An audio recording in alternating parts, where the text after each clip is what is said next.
Raquel, essa informação do envolvimento do Braga Neto, ela traz aí um ingrediente a mais e uma gravidade a mais no caso, né? Fabíola, mas sabe o que não surpreende quando a gente vai juntando as pecinhas?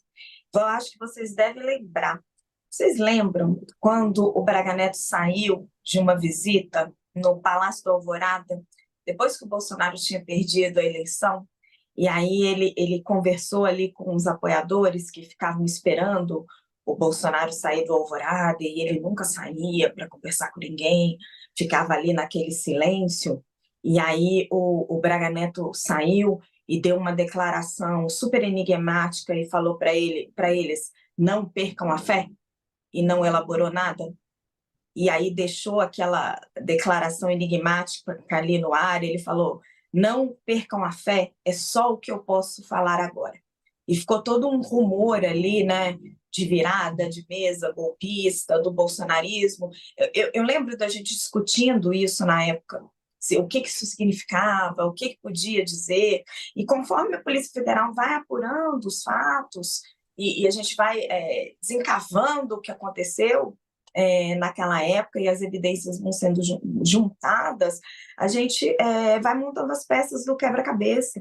O Braga Neto estava muito dentro de todo esse processo, desse núcleo mais próximo de Bolsonaro, por ter sido candidato a vice-presidente na chapa dele.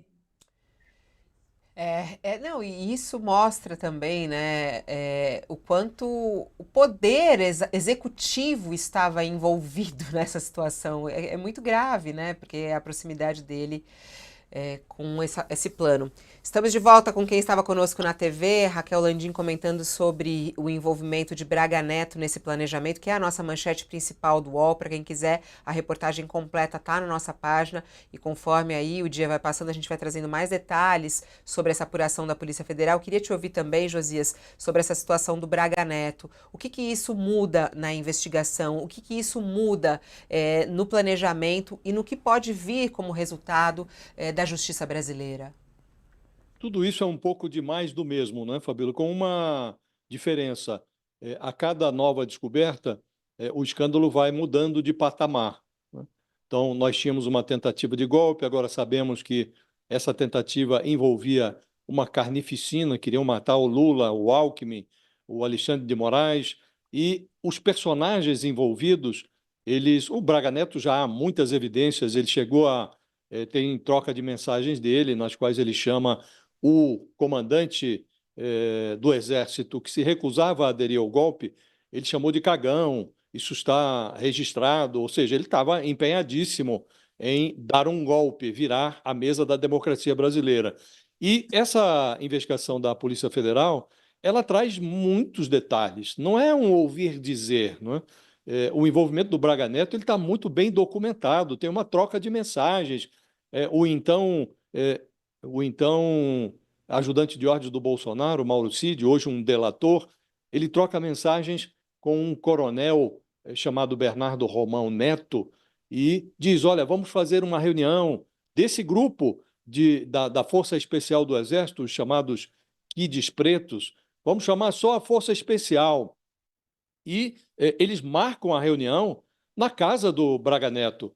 Ao dia em que a reunião ocorreu, 12 de novembro de 2022, na casa do Braga Neto. Então não é de ouvir dizer, é tudo muito bem documentado, não é? E há a troca de mensagens, foi capturada, essas mensagens foram capturadas nos equipamentos eletrônicos do Mauro Cid. Mauro Cid, inclusive, vai ter que dar algumas explicações à Polícia Federal, está intimado a depor hoje à tarde, não é? E todo o contexto mostra o grau de envolvimento do Braga Neto, que não era pequeno, não é? E aí supor, se você chega no Braga Neto, se você considera o fato de que o Bolsonaro foi pilhado apresentando uma minuta, e ele já nem nega isso mais, apresentando uma minuta golpista aos comandantes militares, dois deles refugaram, o outro aderiu, não houve, portanto, apoio militar para que o Bolsonaro fosse adiante. E o Bolsonaro hoje, ele já não nega a delinquência, ele apenas diz, não, pensar estado de sítio, não é crime, está previsto na Constituição. Ocorre que por que você vai pensar num estado de sítio se você tinha uma situação de absoluta normalidade? Houve uma eleição, o resultado foi apurado, elegeu-se o adversário do Bolsonaro, o Lula. Então não havia razão para estado de sítio. Então, sim, pensar em estado de sítio numa circunstância como essa é crime, sim. Aí vem o filho dele. A pensar em assassinar não é crime. É evidente que é crime, está lá no Código Penal. Se você tenta um golpe de Estado, isto já é crime. E o assassinato ou o plano de assassinato está inserido nesse contexto de golpe.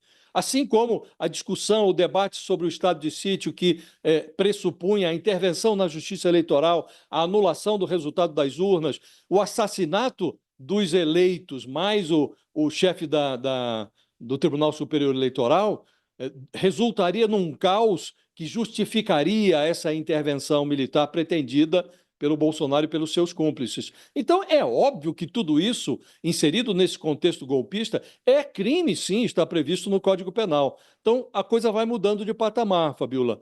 O Braga Neto já estava envolvido nesta trama golpista até o último fio de cabelo, né? Agora, esses detalhes dão mais consistência ao envolvimento dele e de todos os outros, inclusive do Bolsonaro. É isso. Bom, a Raquel lembrou de um vídeo, o Raquel, a gente vai tocar aqui para lembrar também a nossa audiência. Esse vídeo aí do Braga Neto ilustra muito a nossa manchete e aí traz bem o cronograma desse quebra-cabeça. Vamos assistir? Tamo junto, se Deus quiser. Um prazer, general. Prazer, general. O presidente tá bem, não vou falar pra imprensa, não. Tá preocupado com ele. Não, que? E aí? Fake! Tô inventando história. O presidente tá bem, tá recebendo a gente, não tem problema nenhum. Tá? Vocês não percam a fé. Não, Tá bom? lá na frente do É Comando só o que eu Militar posso falar Nordeste. pra vocês agora. Estamos na frente do Comando Militar Nordeste com o General Richard. Tá na chuva, tá no sol. Eu sei, senhor. Vamos. Não só fica.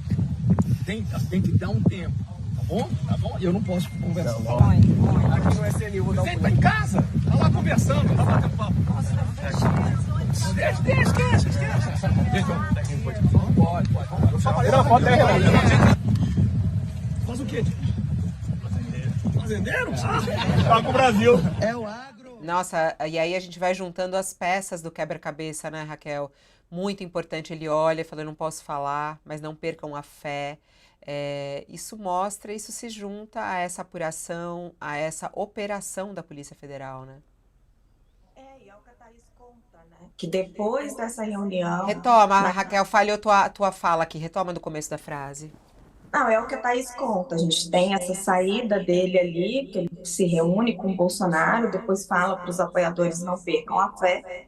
Ficou essa frase enigmática na época, a gente desconfiava já naquela época de algum enredo golpista, de que Bolsonaro pudesse estar tramando alguma coisa. Ele ficou ali dias e dias em silêncio, não saía do Alvorada, dizia-se até que estava deprimido, e é o que a apuração da Thaís conta, que depois dessa reunião, na casa do Braga Neto, começa-se a troca de mensagens. Vou até pegar a apuração aqui da Thaís certinho, para não falar besteira, porque né, a apuração aqui que ela traz, né, ele atuou no planejamento, que o relatório da PF informa que o monitoramento das autoridades teve início temporalmente logo após a reunião realizada na residência de Braga Neto, em 12 de novembro de 2022.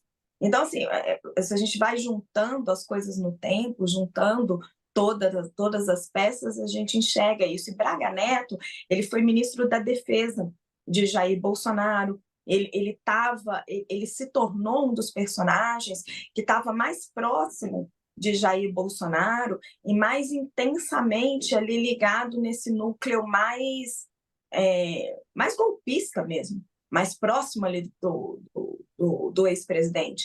E não à toa ele acaba sendo escolhido para a candidatura à vice-presidência por estar ali sendo da estrita confiança de Jair Bolsonaro. Ele vai se cercando dessas pessoas ali no final do mandato e durante a campanha, e Braga Neto estava dentro desse círculo.